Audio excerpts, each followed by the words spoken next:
without realizing it, is bringing up intelligent design.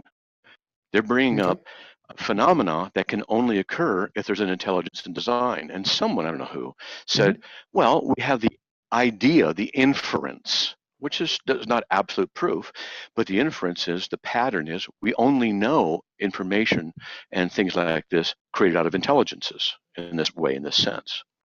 And yeah, that's correct. So what's wrong with saying, if we have super complex information structures embedded into biological structures, what's wrong with saying that that implies an intelligence, a designer? Well, I would say that it's probably the case that an intelligent designer designed those things. You could say it's probably the case. It's probably the case. I don't see any... Yeah, but you're not saying it's for sure the case, though, right? Well, then we get into the issue of mathematics and probability, and I don't know if you know the probability universal... is like saying it's probably the case, even if it's a low probability. Yes, but there is a level in mathematics and research on recent where they have, it's kind of an arbitrary number, but a lot of mathematicians just agree that... Statistics? Yeah. Where a lot of mathematicians agree 10 to the 50th is a number they just say when a number is that high or the odds are that high, it's equivalent to 0. Well, Matt's like, I just have a question for you. So sure. I may be willing to agree with this inductive assessment, but what's barring out rationally the intelligent designer not being the particular god that you ascribe to? Another one, or like maybe even, so you could have alternatively, do you know the Cratio? It's basically what you're speaking of, right? Like that, everything is a recomposition of pre-existing materials, or that like everything comes from something. You're speaking several different topics. You're blending them very quickly, so I'm having trouble following exactly what you're saying. Well, I'm actually not, because I'm still speaking on the inference here that you need an intelligent designer because of the inductive inferences. So what I'm saying is have you ever heard of the Cratio X materia model? Because it's heavily related. No. So the Cratio X materia model is basically... Say it again slowly so I can understand what you're saying. Because obviously, you've done this before, you're excited about it, and you want to run through it. Yeah, the Cratio X materia model is basically... The what? Seriously, the what model? Cratio X materia. The model Cratio X materia refers to inductive... It refers to an inductive inference and the inception of the universe of which we currently occupy. Did you catch that? Okay, gotcha. What about it? So basically, the prospect here is that everything is a recomposition of pre-existing materials. That's an assumption. Well, based on it's a probabilistic assertion, because what you're saying is an assumption. Is it inductive? It's probabilistic. It's inductive, yes. Okay. It's just like the... So are you refuting yourself with your first premise? I'm just asking you to think ahead. I'm refuting myself. What? No, I'm asking you, are you going to refute yourself inadvertently if you're thinking ahead through this? I don't know what you mean. What am I going to be? Keep going. Okay, anyways. So basically, we could say that you have what's called Cratio X materia ad infinitum. So you could have like an infinite causal chain of like which is impossible. Universes that are contingent. You think infinite's impossible? It's impossible. So God's eternal? Yes. But not infinite. But you didn't relate them. You just did different categories and different criteria. You said causation, infinite causes. You can't have an infinite regression of causes. God is not caused. Why can't you have an infinite regression of causes? Are you serious? I mean, I'm not trying to mock, because you seem to say these things and you seem to know stuff, but you don't understand. Or do you understand the difference between actual infinites and potential infinites? Go ahead and run through it. Okay, you don't. So, an actual infinite. We have a line. Let's just say, it doesn't matter. You put your hands out in front of your, a couple feet apart. You have a line. How many points are on that line? An infinite number. Take half of that line. How many points are on that number? An infinite number. How can half of that infinite be equal to the whole of the infinite? It has to do with what's called actual infinites. There are logical problems with this kind of a thing. So one of the ways I illustrated this in my debate with Eddie Tabash in the cosmological argument, was a set of dominoes. This is the thought experiment. We have an infinitely flat surface that goes in infinite directions everywhere. And we're sitting there, and there's an infinitely long dominoes in front of us, and we're arguing about this. And we hear this sound. And we look to our left, and we see, lo and behold, the line of dominoes is now falling. And it passes us and keeps going. Well, we want to know where the beginning of it is. Now, it's an infinitely long domino line. We get in our infinitely fast spaceship, and we head backwards, so to speak, in time, back towards the beginning. Here's a question. Are we ever going to find the beginning? The answer is no, because there is no beginning. Yeah. But if there is no beginning, then how did the dominoes get to us? Because if it's infinitely long, how did it cross an infinite amount of space and time to get to us so we can see the dominoes? It doesn't work. Because if it's infinitely long, you can't get to us because it has to cross an infinite amount of space and time to get to us. Well, sure you can. It was an infinite past. Yeah. You're referring to the causal chain, but it's right. not meant to be understood. You can't cross an infinite amount of events to get to now, because by definition, an infinite can't be crossed or traversed. So this is another illustration to show the problem here. I don't understand how this makes it logically incoherent. So you cannot have, because each domino falling is a cause that hits the next domino. If you're going to posit an infinite set of causes to something, I'm telling you, it's logically impossible, and I just showed you why. I don't think that makes it logically impossible. I'm just not convinced. Then you're going to be saying to me then that an infinite amount of time has been traversed to get to now. How do you traverse an infinite amount of time to get to now? You can't traverse an infinite, but I don't know how that makes it logically incoherent. Did you? Okay, maybe we're not talking the same language. Did you not tell me or posit, maybe I misunderstood you. Yeah. Did you not posit that there's an infinite number of beginnings to the universe and goes back just forever? So basically, is that what you said?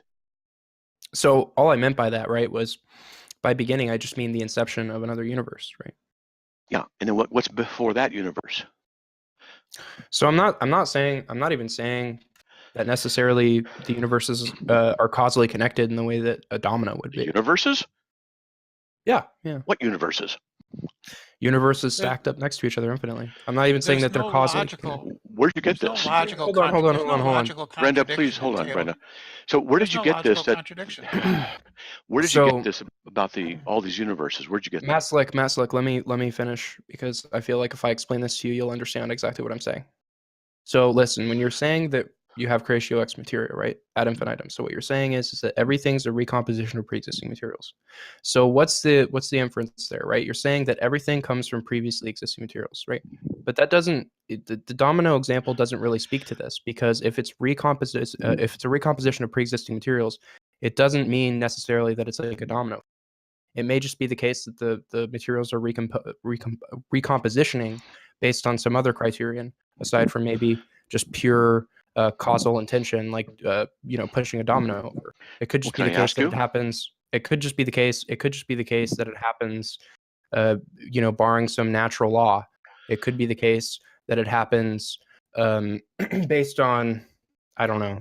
We could get into maybe a different ontology, but regardless. Well, you're making this stuff up. What?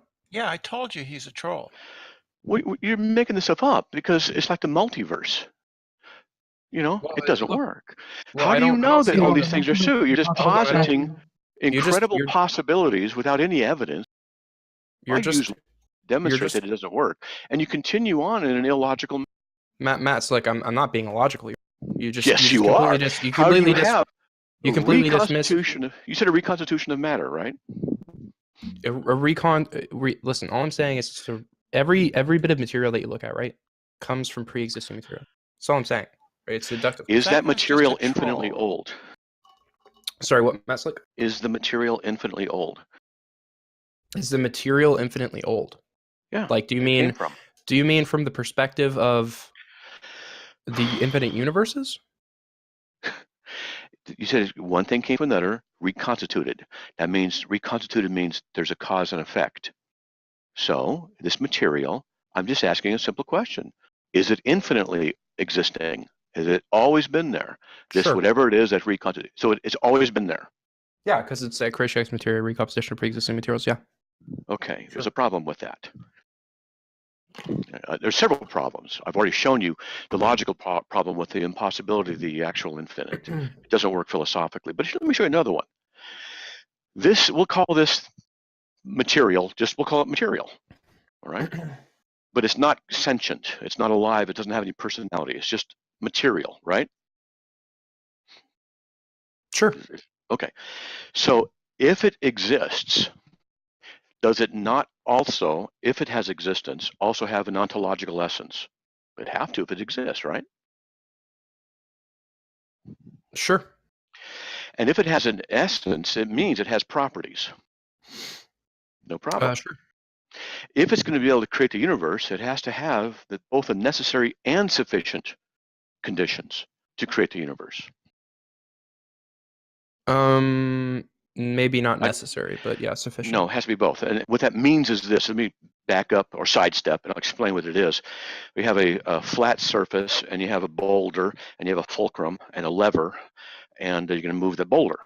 And let's just say, the way things are, it takes exactly 25 pounds to move the boulder when the furthest part of the bar, you put 25 pounds there, and it'll move the boulder.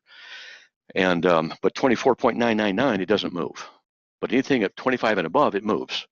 So in order for it to move, you have to have the necessary conditions: the flat surface, gravity, the boulder, the fulcrum, the bar, it doesn't bend, and a force pulling down on the end of the bar. But those are necessary things, but they also have to be sufficient. The bar has to be able to withstand the movement. The fulcrum can't crack, and the weight, the external force, has to be sufficient in totality. So you have to have what's called the necessary and sufficient conditions for an event to occur. This is just, you can just go research this if you want. The problem is that if this ontological essence property, this immaterial substance exists, it's existed in its ontos, and if its ontos changes, then it's no longer what it was. Then we have other problems, philosophical problems and logical problems with that. But nevertheless, this would mean that this pre-existing thing, this material, would have to have, from its nature and its essence, the necessary and sufficient conditions to bring about the creation of the universe. But the universe is not infinitely old. We know that.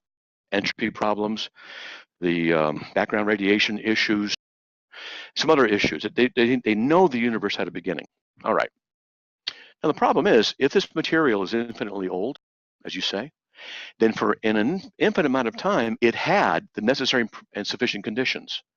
But if it has the necessary and sufficient conditions, then the result is instantaneous, which means that the universe would have been created an infinite amount of time ago, which further means we'd be in a state of entropy, complete, no usable energy. But since we're not, then logically, that whole option of an immaterial cause cannot work. It cannot. You have that's to have an a interesting personal argument. cause. Yeah, I use it against Eddie Tabash. There's a lot to University. unpack in that argument. Do you have a written form? Yeah, it's on my website, carm.org. Just go to the cosmological argument, Tabash, Tabash, and you can see what I did there. An atheist came up afterwards and said, "Matt, I don't agree with you." That's what he said afterwards. I respect the grind, man, but there is a lot to unpack in this argument. Yes, I've gone over it many times. But if you're going to posit an infinitely old something that's not personal, then it has to automatically already have everything necessary. But if it already has everything necessary to create, it's going to create instantly. So what? And that would mean the universe is infinitely old, but it's not. So therefore, that doesn't work. The only other option is we don't you know. You don't know the age of the Earth. I'm sorry. Hang on a second. Hang on. Hang on a second. I'm now lost, right? Because why is there a need to posit creation? Creation wouldn't even be an applicable term if it was infinite. What? If it's infinitely old, I don't know if you just got in, whoever said that. I just went over the issues. It cannot be infinitely old for logical reasons, dealing with infinite what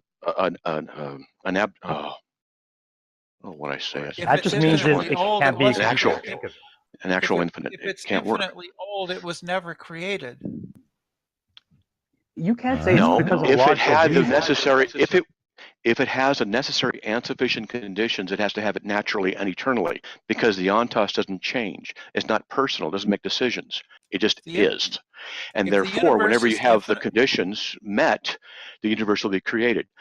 Which means if this infinitely old thing created the universe, it would have created it automatically an infinite amount of time ago, which is impossible. What the hell are you talking about? If the universe is infinitely old, it was never can't be. created. Why can't Yes, it that's be? true. If it were infinitely old, but it's not. How No, do you know you that? don't know that. Yeah, we know that actually. No, you Yeah, don't. yeah. Yes, we know.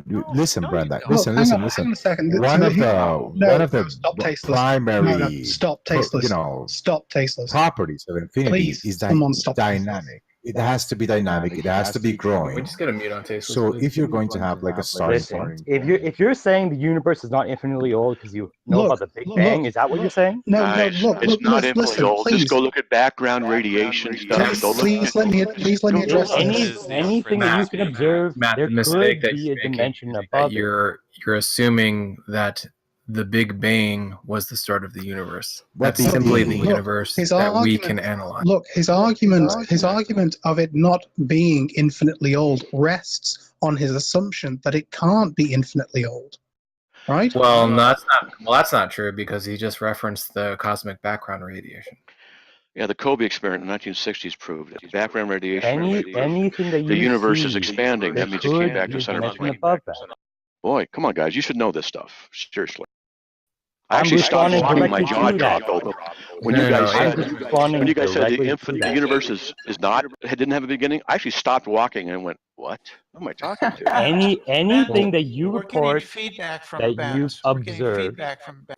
No, you're not. Anything that you report that you observed, there could be a dimension above that that controls that or You're a man of created that. faith. You don't have any Christ. access to that. Don't use the So Lord's name why in the vain. fuck Use the would Lord's you- name in vain, please. Why the hell would you make any claims about that? You don't have access to it. We're just using logic. You only have two possibilities for the creation of the universe, a personal cause or a You're non-personal not even going to cause. respond to the question. Is that it? Your question How are you is commenting on something that's let me answer. definitely beyond Let me your answer. understanding? Something that You might be can't above it. You don't say what the something is, and you don't define what above it means, and you don't define what another dimension is. You put a Above bunch it of means phrases together that you beyond don't your even know what they understanding. mean. You cannot access it.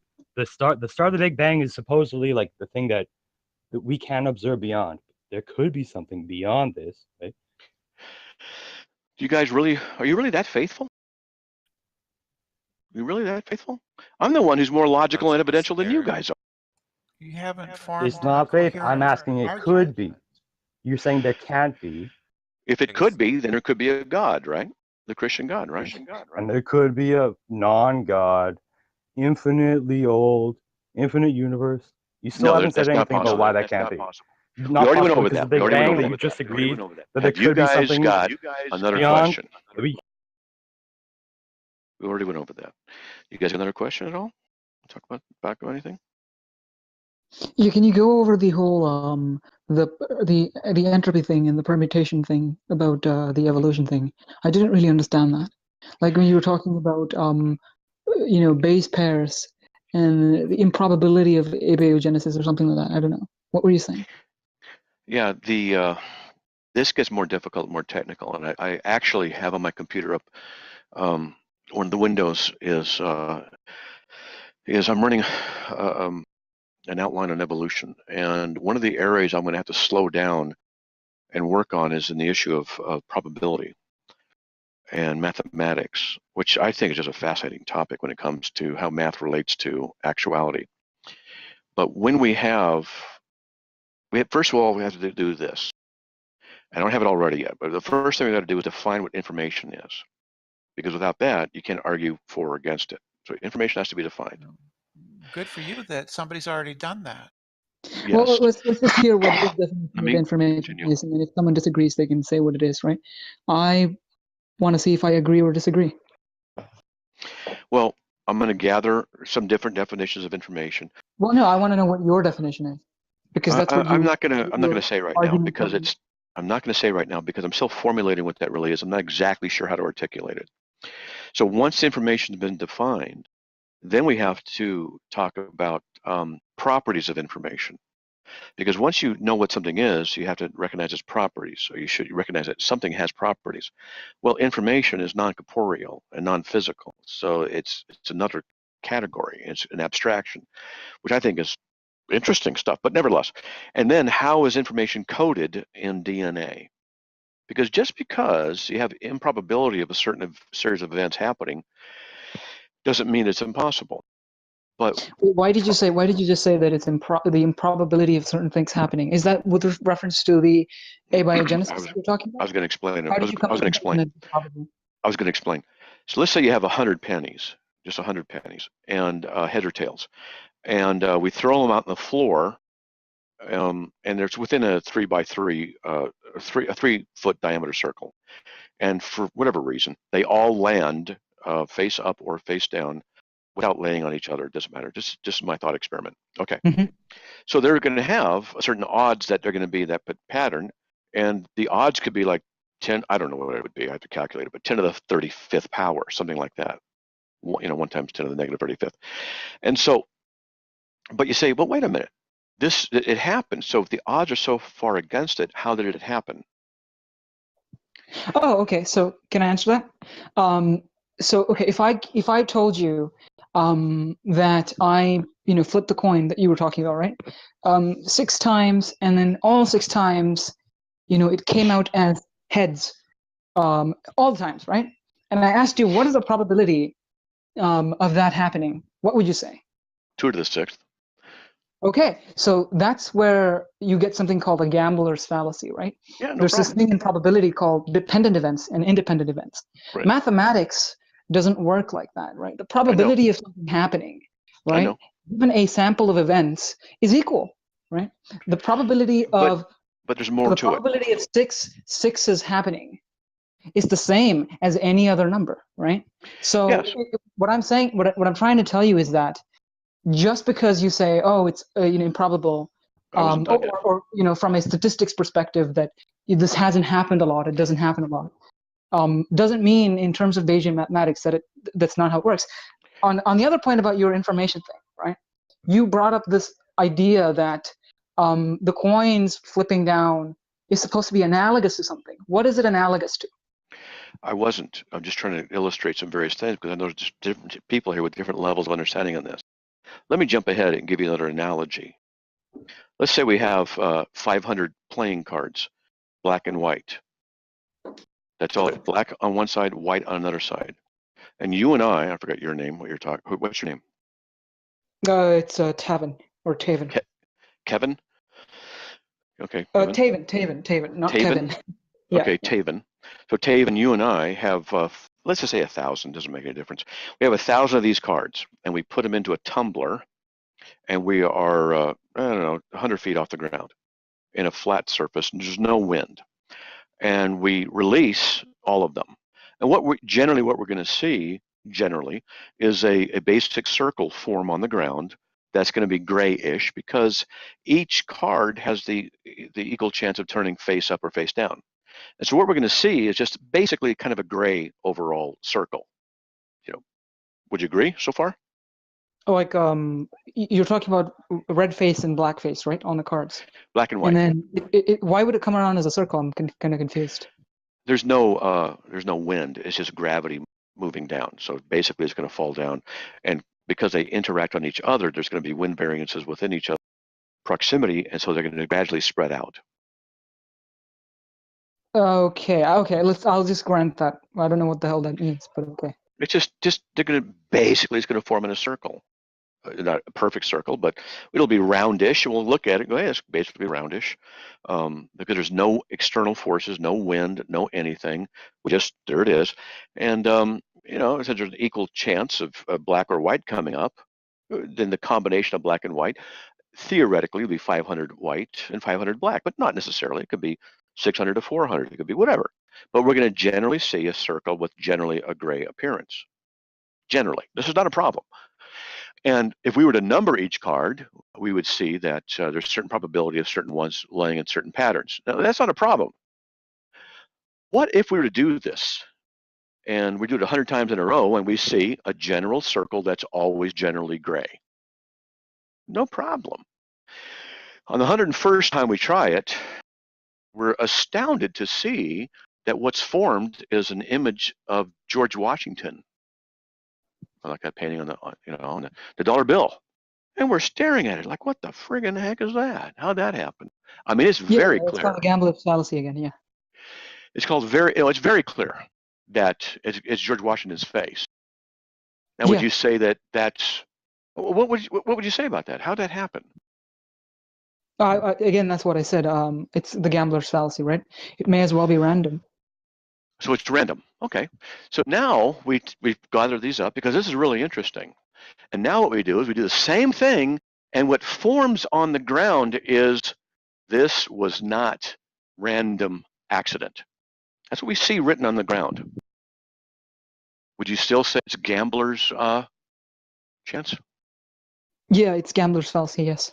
Okay. That's how mathematics works. Mathematicians aren't supposed to. The job of statistics. So then let me ask you, is it information that's on the ground? This is not random chance. Well, again, information requires an entity to be able to, extrapolate whether or not this is useful, right?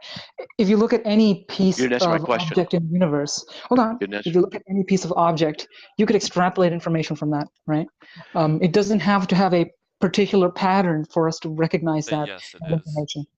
I think he thinks that it is, but he's explaining further on like exactly where agency comes into determining like what you're looking at.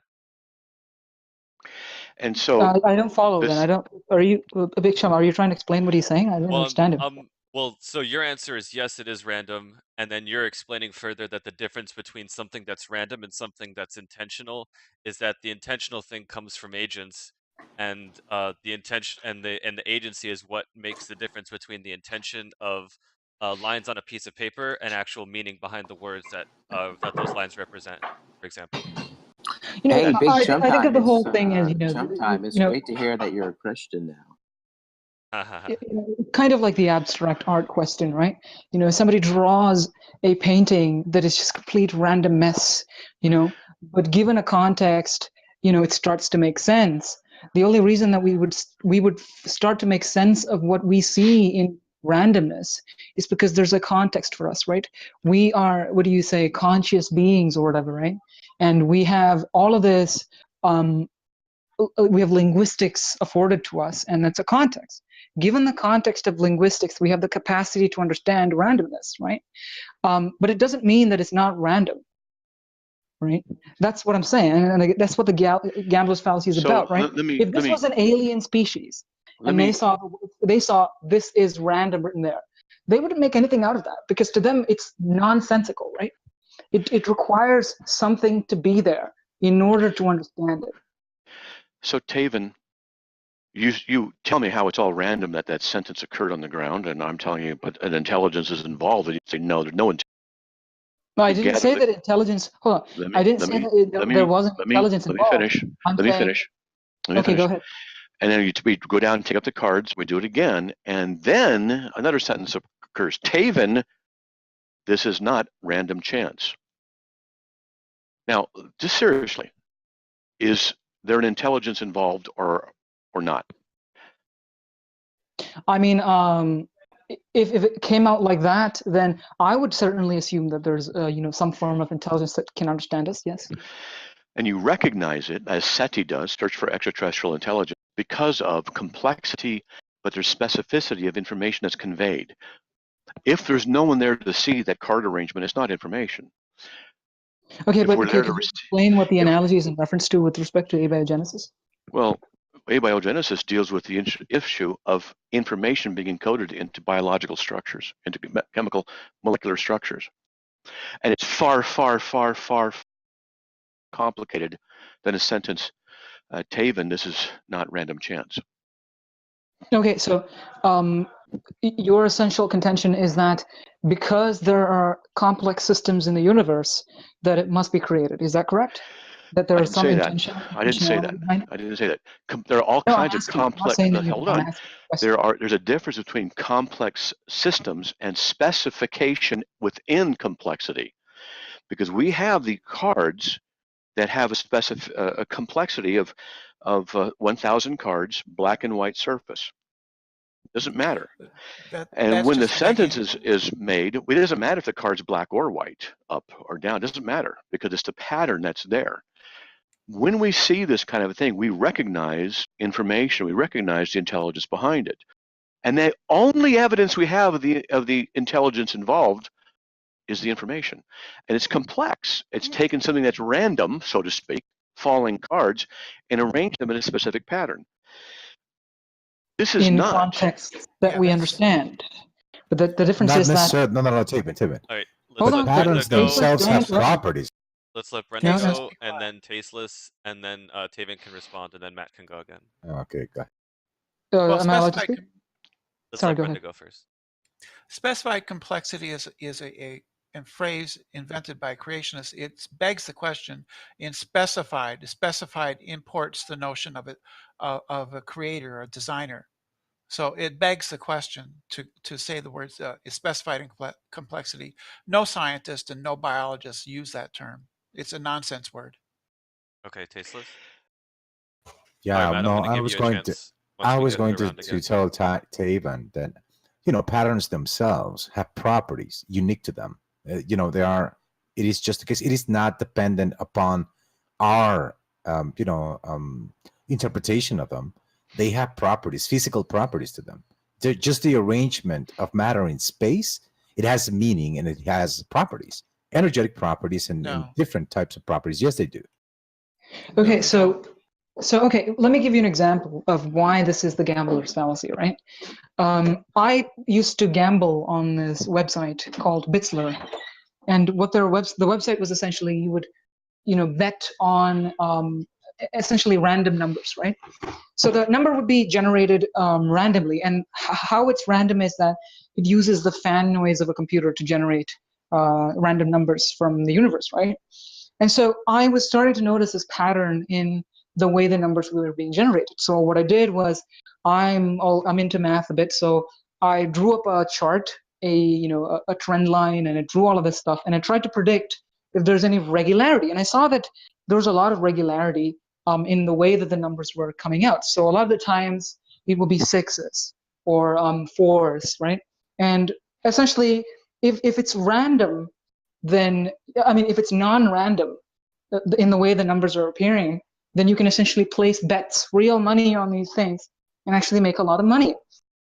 And so that's what I did. I set out, I created a Bitcoin account, a Bitcoin wallet, and I started betting a lot of money on this. In about a day, I made around $1,000 to $1,800 or something like that. And I spent it all on a lot of cam whores, right? A lot of the money.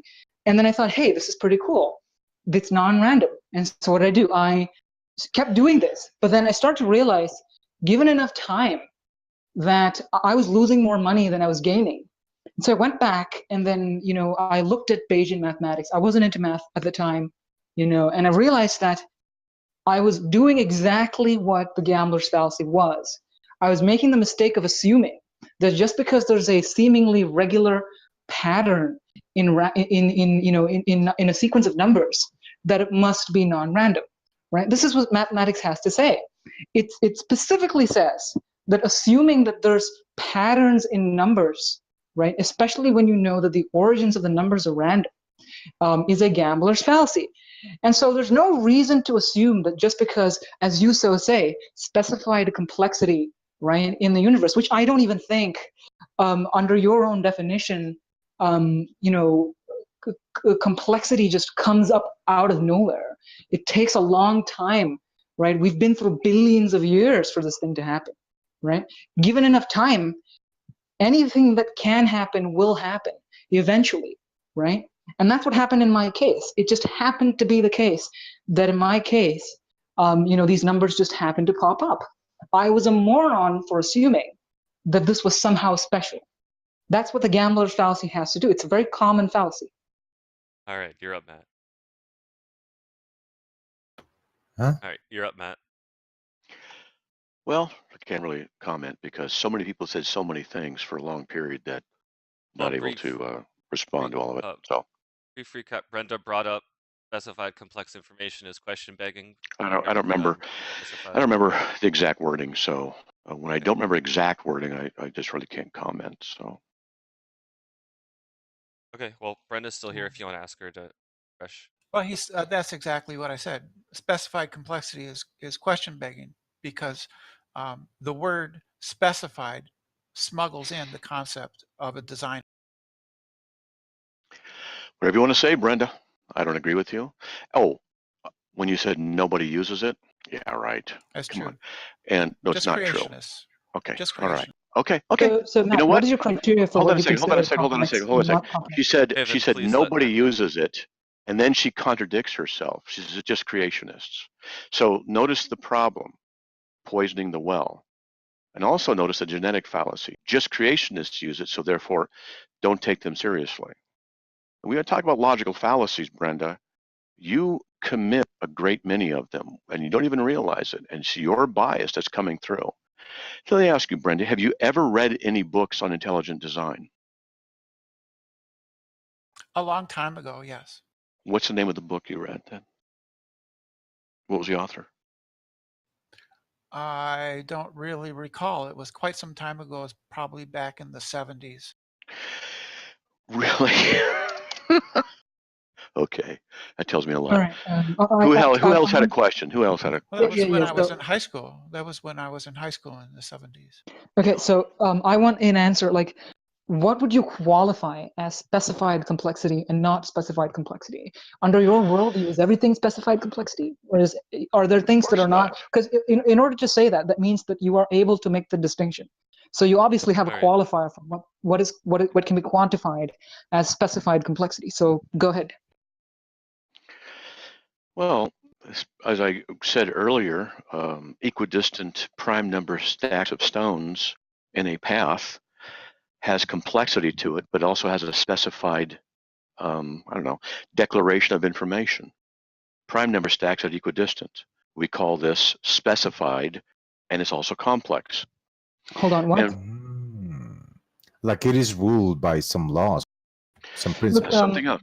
Let me explain a little bit more. From what I understand of it, and I read a few books on it about 10 years ago, which I still have on my shelf in front of me, but that you could take these rocks and you could, okay, let's put it this way. Let's see if I can remember how you can go out in the forest and you can gather these rocks. These rocks are arranged in a complex pattern anyway. We could describe it mathematically. We could get, I don't know how many all the prime number stacks are between 1 and 101, but let's just say whatever number it is. And we go out and we find roughly stones about the size of whatever. And we find these all over the forest. We're gathering them together. Well, we have to go out in different areas. That's complexity. We could even find some patterning in there. You know, we could. It rolled down this side of the hill. There's more on that side there because it's uphill. Well, we'd see some patterning. But that's not information. I understand you consider all this. I want you to give me an example of something that is not specified complexity. I tell you what. You use the qualifier specified, which means obviously there's complexity that isn't specified. I'm done. Or you don't want to have the conversation? Or are you just leaving? Dude. You don't have an answer to that? Dude, I was in the middle of explaining it and you interrupted me to complain, and you have done this so many times. I'm trying to be polite, but you don't listen, you interrupt, and you misrepresent. Why don't you just sit down for a little bit and keep quiet and let me actually finish my statements instead of jumping in halfway and telling me where I'm wrong before I even finish my statement? I didn't assume you were wrong. I thought you were done. Yeah. How can I be done when I'm still talking? Because I thought you paused. That's why. I have to breathe. I gotta breathe. Just take some notes, Taven, and then Matt, maybe when you're done, just let him know that you're done, and then we'll let him respond. Golly. Yeah, go ahead. I apologize. You're good, Matt. Taven, man, lighten up, buddy. Hey, Matt, do you have any thoughts on Sam Harris? I know you wanted to debate him. All right, are we changing the topic now?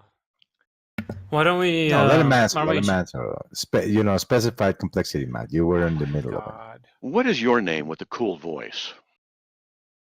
Wait, hold on. Before we get distracted, are we going to get an answer to that question, or are we just going to? Yes, I am. I want to have a first name to talk to. That's all. Taven. His name was Taven. You've been talking Not to him. Taven, you. No, the guy who just Tasteless. a cool voice. What's your name? Tasteless opinions. Tasteless opinion? Okay, I like your voice. Cool voice. So Oh, tasteless. All right. So tasteless. Let's call you tasteless. All right.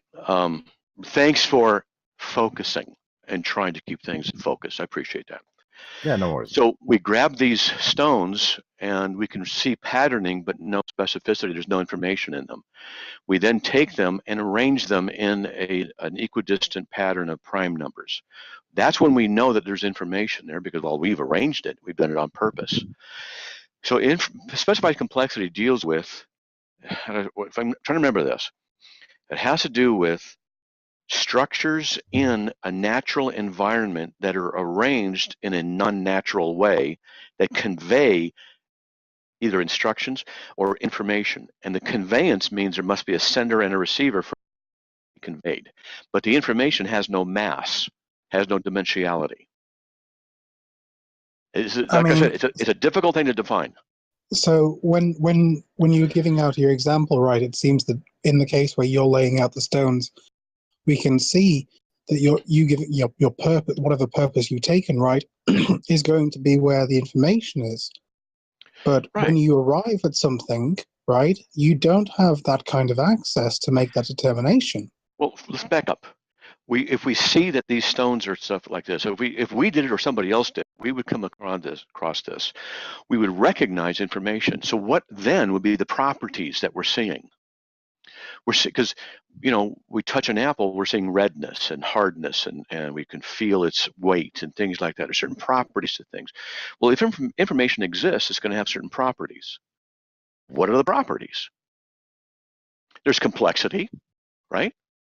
But we could take all those stones, put them together, and throw them out of the plane back out into the forest. There's still complexity. But the specificity, the information has been destroyed. Well, wait a minute.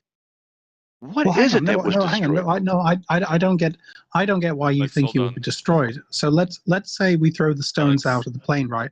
Alex, let's let Matt finish, and then you can ask him a follow-up question. Okay. Yeah, my apologies, Matt. Yeah. So what we're doing is we're taking that and we're removing the arranged patterning. It's a very specified patterning. We're removing it and destroying it. Which I find interesting is that information doesn't have any mass or any dimensionality, and yet in this case, it no longer is there, except in our memory from having seen it. Now, let me just say at this point, that's what fascinates me. That's what gets me interested. And I'm still thinking through this particular aspect of what information is like that. Let me give you an example. That's interesting. Let me give you an example. You could open up, for instance, Notepad, and you write in the Notepad in a new document, say the word spaghetti, and then you save the Notepad, and you say it has so many, and you look at it, it has so many bytes. Let's say it has 10 bytes. It's 10 bytes long. And then we would say it has 10 bytes of information. Now open it up again, and then rearrange the letters in a completely random sense, and then save it again. It will still have 10 bytes of information. There is no information lost. No, it has data, but not information anymore. That's information. No. Data is different than information. You're wrong. Brenda. You're wrong, Tasteless. Let me tell you. Okay. Then you just need to make the distinction, Tasteless. It's just that information has a property. Right. Matt is saying something like, Matt is saying something more than it's just like, if we're going to simplify information that low, right? Matt is saying something more than it's not just information, right? It's communicative. There is intention behind it. But I think where the gambler's fallacy comes into play, which is here, when you were giving your example, how best to get to the problem? Right. Okay. So, Matt, would you agree that for any given pattern that could be made, there could be an equivalent language associated with it? I wouldn't say so. Why not? Why couldn't any given language associate its meanings to a particular pattern? Because I thought you said any pattern. Yeah, any pattern you can discern, So right? I can't say, since I don't know all patterns in languages, I can't say that that would be the case. That's all I'm saying. Look, well, what pattern? Look, other than like the pattern that always changes, right? What pattern couldn't you always like refer back to for, say, the word apple or whatever? I'm just saying I don't know all patterns, and therefore I can't say that a language can be associated with all patterns. Well, I don't. Okay, well, I don't know what would preclude it from being that way, right? But well, it seems to me we're not talking the same language here. We're talking past each other at this point. There's a well, little the point is, right? We could have the stones throwing onto the ground, right? And they could spell out the word hello. My name is Jim or whatever, or they could just be scattered. What would appear to us to be random, but any other culture could have the language, the symbology in those what appears to us to be random in those stones to spell out a completely different sentence, right? Or take meaning from it. So, like, it seems like you're just imbuing your own concepts of patterns onto these things. If you and I are walking down a path and we see every meter prime number stacked stones, would you consider that to be information? Well, I'm aware of what prime numbers are. Would you consider it to be information? Yeah, in its barest sense, sure. Okay. I wouldn't think someone was trying to communicate with me, though. Someone writes a sentence, "Don't walk on these letters road." That's a sentence. Would that be information? Sure. Okay. In its barest sense, if we're going to be, picky about what information is. Well, no problem. I have no problem with that. It's information. Okay. Right, but that's like it's really interesting to have a good discussion of what information is. And sure. I mean, you're not implying though that all information is communicative, right? I don't know if I am or am not yet, but I think so. And I also think I'm still formulating some ideas. I'm thinking that information requires energy.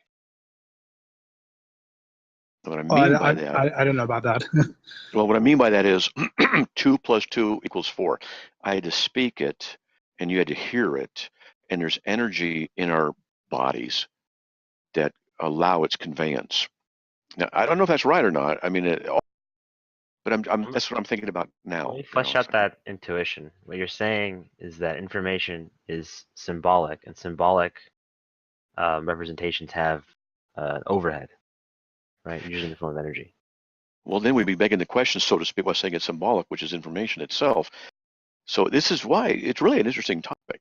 No, what I mean when I say symbolic is like it's represented as something else, right? There's no platonic information that we're talking about. Did you say platonic information? Yeah, like it's represented as something. Like the words are written as letters. Data is like switches on a board, etc. Yeah. Well, I speak Spanish, so if something were in Spanish, I'm hungry. Well, that would be information in that language. I understand it, so therefore it would work. If we were to see sticks that were all crisscrossed in the whole bit, and we look at that and we go, whatever. We're walking by, and a Chinese person goes, "Hey, look what it says." Oh, it wasn't information to us because it wasn't conveyed. There was no means of reading. Information, I'm starting to think more and more, has to be conveyed. Otherwise, it doesn't. Why is it a necessary? So, do you think if like the Mayans, and if we couldn't translate their like ancient language or something, and they had like a calendar, would you say the calendar then contains new information because we can't understand it? No, I think that's a good point. I think it's a very good analogy to kind of challenge it on what information is. I'm trying to think about it because you could have a dead language no one can decipher, and you could say it's information, but we wouldn't know what the information is, but we would recognize that there's certain patternings that we'd recognize that's a language, even though we don't know what it is. And so we would say, obviously that was information to somebody, so it has a characteristic of information, but is it now? That's pretty interesting. Seems that information probably has to do more about the intent of the person conveying the information rather than the person understanding it or not. I think there's some truth to that, because then what you're saying is one of the properties of information is intentionality. Tree rings have information, but they don't have intentionality. That's true. What's the tree ring information? Growth. Growth over Number of years, over years, yeah. Growth is subjective. Get wrecked, Brenda. And so what we would do is we would extrapolate using logic, and we'd say we understand that a ring forms roughly every year. So then we would say, now I can conclude that that tree is 20 years old, or that was 20 years old. We cut it down. We're looking at the rings. No, but Brenda's saying that there's information contained there. Yeah. Yeah, but there's no there would be there's information. no sender. There's no there's no sender. There's no No, the sending is, and this is where the issue of intentionality is one aspect of information. But in an instance of tree rings, I could make the case that it's God's information, but I'm not going to go there for now, because it is begging the question. I don't care if it's begging the question. The issue is everybody begs the question. Can your worldview account for your begging the question and your circular reasoning? Yes, it can. I thought your problem with your world cannot. It's impossible, and that's look. We're not going to get into that right now. Absolutely can. Absolutely. No, brother, Brenda, I've heard you. Sorry, but you're not as capable of defending your position as you think. It wasn't Matt. Didn't you have a problem with us with Socrates' explanation of symbols that would be begging the question? No, everybody begs the question. Everybody does. Okay, everybody has to assume. Don't. Crap. They don't. It's just wrong. Yeah, I'll show you. Begging the question. Yeah, watch this. I'll prove, Brenda, you beg the question. Want me to prove it? I just want to make one distinction before you prove it. Yeah, prove it. Prove it. Well, hold on. Let's let Sokka do the quick thing, and then Brenda, please let Matt finish his statement, and then we'll let you respond. I just want to make a distinction between things that beg the question and things that are unjustified, right? Things that beg the question rely on the assumption to justify a conclusion. Things that are unjustified don't suffer that, but you have this normative problem of being unjustified. I just want to point that out. Okay. Know the bad explanation. You want to fight, Jovan? I will fight you right now. Because begging the question is when one of your premises contained, well, one of your conclusions contained with one of the premises. Yeah, so not when you make an assumption. Well, there's assumption in the premises that when you appeal to that, that's what makes it begging the question. That's I thought the this was assumption. supposed to be a quick thing so we can move on. All right, yeah. Shut up, Jovan. Sorry. Go ahead, Matt. So, Matt versus Brenda. Yeah. Brenda, is logic a necessary condition for rational discussion? Yes, I think it is. Do you assume logic's validity? No, I don't. Do you use logic to validate logic? No, I don't. So then how do you validate that logic is logical? I simply call making proper inferences based on axiomatic statements to be correct reasoning. Oh, so you just beg the question by assuming the law of identity that something is what it is not what it is not, and then you beg the question by assuming the law of proper inference. So you just shot yourself in the foot, because what you did was you presuppose the validity of the axiomatic truths of laws of logic in order to make your case. Foundational axioms are not begging the question. Yes, it is. What's an axiom? They are a priori truths. A priori truth. What's an a priori truth? An axiom, right? Yes, it means before reasoning. So is that circular reasoning? No. It's not? So you define a priori truth as an axiom, and an axiom, but that's not circular? No, that's a definition. Oh, so by definition it is what it is. So you assume the laws of logic in order to assume the definitions are just true because they're just true by definition? No, I assume. Fish in a barrel here, folks. This is easy. No, I assume axioms are understood to be true before we reason. So this is the beginning of reason. How do you know that's true? I know truth is a proper theorem within my axiomatic system. Oh, so you're making a declaration. Upon which do you make the declaration as a universal truth? I make it reasoning is or Oh, something is so you something is said to presuppose be logic to true. do this. No, no, something is said to on. is said to be true. A statement Not is said to interesting. be true. Statement is said to be true when it follows from the axioms in the system in which I'm using. Yeah, it says to be follows. It means you presuppose the identity law, which means you can identify what an axiom is, and a presupposition to begin with, which requires that a presupposition leads to a conclusion, which you presuppose in the laws of logic to do. You are No, that's operating in one humongous circle, and you can't see it. So you beg the question. Everybody begs the question. Everybody has to assume, at least, that the laws of logic are valid. You can't use the laws of logic to validate the laws of logic without begging the question. The ultimate question then becomes, which worldview can account for those laws? And then we get to another discussion. you're straw manning foundationalism. Foundationalism begins with a priori axiomatic statements, which are taken as the beginning of the reasoning, and we reason outward from those beginning foundational statements. So you just assume them to be true. What's the foundation of foundationalism? We take them as the beginning. There are Oh, various you just take them. You just start there. Yes. Why? Because it seems we cannot reduce them any further. Because the reason the law of non-contradiction, we assume it is true, is because it's impossible. The contrary is impossible.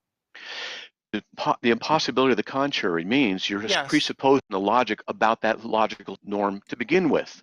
You're using the logic. What that means. This is ridiculous. You are so hard to work with because you refuse to even admit you beg the question.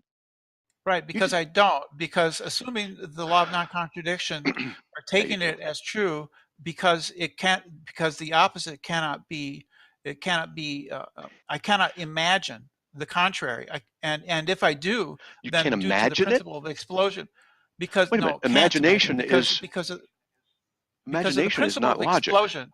Because of the principle of explosion, if I were to deny the law of non-contradiction, I would incur the principle of explosion. All statements could be either both true and false, and I could prove nothing. Where'd you get that law? The principle, it's not a law, it's a principle. It's the principle. Where'd you get the explosion. principle? Where'd you get the principle? The principle of explosion shows us that if we deny the law of non-contradiction, then we can prove all statements are true. No, that's not true, Brenda. And all statements are false. Be quiet. There are logics. Be quiet. Please, silence yourself. Come on.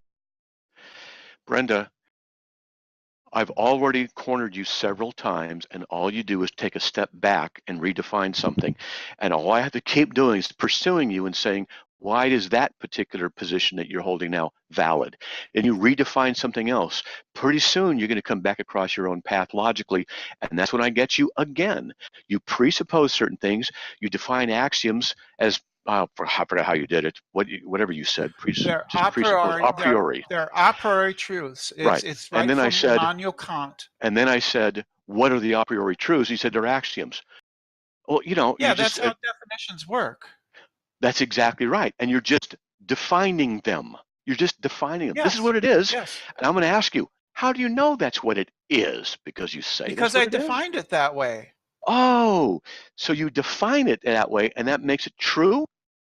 No, it makes it useful. How do you know it was not true or false? It's just useful. Well, if I were to adopt if I were to abandon the law of non-contradiction, I couldn't do anything. You didn't hear me. Because I could prove anything true and anything false. How do you know the law of non-contradiction is true? Due to the impossibility of the contrary. How do you know the impossibility of the contrary is true? These are just childish questions. It's like no, they are not. No, they are not. What does that even mean? They are not childish questions. You see, what you're doing is begging the question. You're just assuming your definitions are the true ones. I'm asking you to validate the necessary preconditions for intelligibility. And I'm asking these questions, and you're backing up, and you say, "No, it's childish." No, you're making assumptions. You can't validate your assumptions as being true. Matt, You just merely say they're useful, and that's all they are. It's just a Just a minute, tactic I have to a get away response. from the I question. just have a let Brenda go. Let Brenda I have go. a response. Yeah, let's I move have a on because response. I've already proven I her have a to beg the response. question. No, actually, I Matt, have a response. Yeah, I want to I have a Brenda. response. Go on, Brenda. I'm not assuming my axioms are true. They aren't. Truth is the result of using my axioms. What? Oh shit, man, that was so deep. All right, now I want to point out something. Truth is a statement is true when it is a valid theorem within the logical system I am using, on which my foundation, which is foundational on axiomatic That is such a presupposition. meaningless You definition. guys catch of this? truth. You guys catch this? How she's begging the question? You All right, guys see? hold on, Matt. I want to address Yeah, and something it's you a said meaningless earlier. definition. That's not too. begging the question, Matt. It was just Matt, meaningless. hold on one second. She's just Matt. assuming. No, I wanted to She's point not out proving the anything. distinction. Stop it 1 second, 1 second, Matt. All right, fine. Begging the question is when one of your premises contain the conclusion, right? Yeah, shouldn't do that. Okay. Where is What Brenda she's doing is that? redefining, but she's redefining. I said what an axiom is. What did she say it was? A priori truth. Well, what's an a priori truth? It's an axiom. That discloses that she is doing that. So there's one thing I want to point out to you, Matt, really quick. So I want to bring up what I said earlier, right? What she's doing isn't assuming what she's trying to prove to be true, right? What she's doing is saying, like, I don't need to justify this, and these are the entailments of the essentially like the logic game that I came up with, right? Right. We don't justify our presuppositions. Hey guys.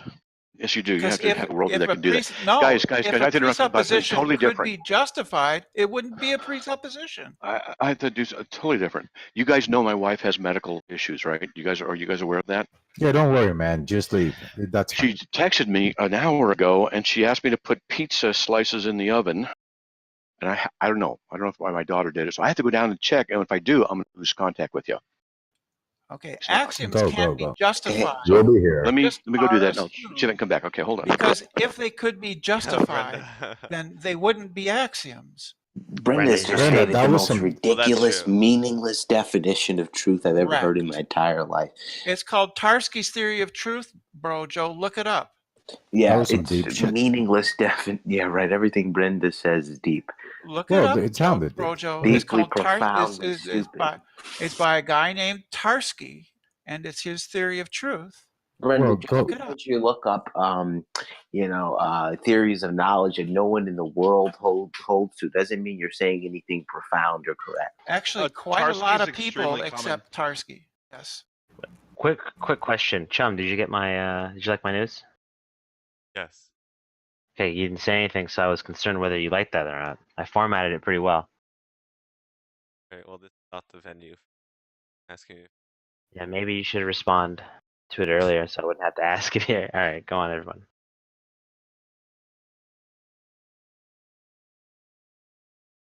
Yeah, Brenda. So that was interesting. Oh no, let's not fill the space. Hey, with can I interrupt really fast? There we go. Yeah, Sure. definitely. Of course, you can interrupt Tasteless. So I went down and talked to my wife. Pizza, and then she's not mad at me. Then she went and sat in the chair, and the pizza slipped till she flinched and probably cracked another rib. So she has osteoporosis. Yeah, I'm going to go. But I'm just telling you, this is what's going on. But she has osteoporosis off the charts, and she's got all kinds of stuff, all kinds of problems. We're going to have to move from here, Idaho, to Arizona for the medical care for her. That's what we're moving. I genuinely hope that your wife is okay and that she. Well, I appreciate that, all sincerity. So when I'm talking to her, she's pressed again because these ribs, we don't know if it's cracked or not, but it looks like it's probably cracked from flinching. This is how bad it is for my wife. So I tell everybody now when I'm debating and talking that if my wife tells me and she says something, I got to go. And that's just what it is. So thanks for being understanding. I do have to go. I told her, okay, I'll be down there. Thank you. Yeah, I appreciate it. Poor girl. Okay. I enjoyed the conversation. Seriously. Well, let's do it again. Mashallah, Matt. Mashallah. whatever that means. That's Bless you. Mahalo? No, bless you. Mahalo's better. No, don't say that one. Okay, I'm trying to close this thing. Darn. Allah be with you. Okay, see you guys. Allah be with you. See ya. Come on, darn, close, you slime ball. There. I was just wondering how Matt's going to know if his wife is okay. The other one is enchilada. Probably isn't it? Well, in his worldview, he has ability to have knowledge. I get a of truth. level. Well, he's going to define what okay is, right? I get a level And for then- that. Yeah, you do. And what that Brenda. is, You fought like a this means boss, okay. Brenda. So, Congratulations. Brenda, when you want to And then I mean explain it's true, right? like the axiom stuff, you should really read like how Wittgenstein talks about like language games, because that circumvents the whole how do you justify this thing? Like, I well, it's haven't just a read language game. Wittgenstein. Okay, well, I think it would really help your arguments out because of the way you like to argue that. You have to ask Yeah, Brenda, you need more Vidi in your life. to say, how do you even have the concept of justification within Christianity? Oh fuck. Then it's just basically like presupping the presupper. That's interesting. Tasteless, it's the word game. Tasteless, if I tell you, if you respond to me and you use sounds and words and you try to communicate a message, you agree with my conclusion. Not a very honest argument. No. Yeah, of course. You guys hear that part where he mentioned his daughter? Nope. No. You no, would has bring two that up daughters. immediately. What? Are you gonna fuck? He Are you has gonna two bang his daughters. daughter, John? No, I just thought that was kind of hot. Oh my god. Good God. How did I know that's where you were gonna go? But But yeah, he has you know, two David daughters. Hume got at the same thing, similar. That David Matt's Hume like was known for daughter's hot. shitting on philosophy, right? By pointing out Matt axioms. took daughters on. Yeah, you guys should remember that. David Hume, a big Oh, deal. reduction. One of the reasons why he was such a big deal is because he shat on all of philosophy, completely annihilated it all. How He was could you do making that fun if of he was being Yeah. philosophical? that we all have axioms, right? Or these presuppositions, or John, kind of you what Matt said Slick was like trying to every get at. philosophy Ask you him like, how John he John. did it. But John, Just John, ask how him could how he? did it. How could he be shitting on philosophy by using philosophy? Oh fuck. I don't know. Oh, I'm so bad at this game. John, how many bowls? How many bowls, John? Not enough. Well, I smoked a blunt, but I'm kind of sick, so I'm like getting over being sick. Sucks. It's that time of year. Are you sick with 2 C's or with a CK? All the above. He sounds nasally, like he's got something. Yeah, but Did you I get your kind of agree. shot? You're not begging the question, right? Oh my god. But I think you can kind of understand where he's coming from. It's kind of like what David Hume was getting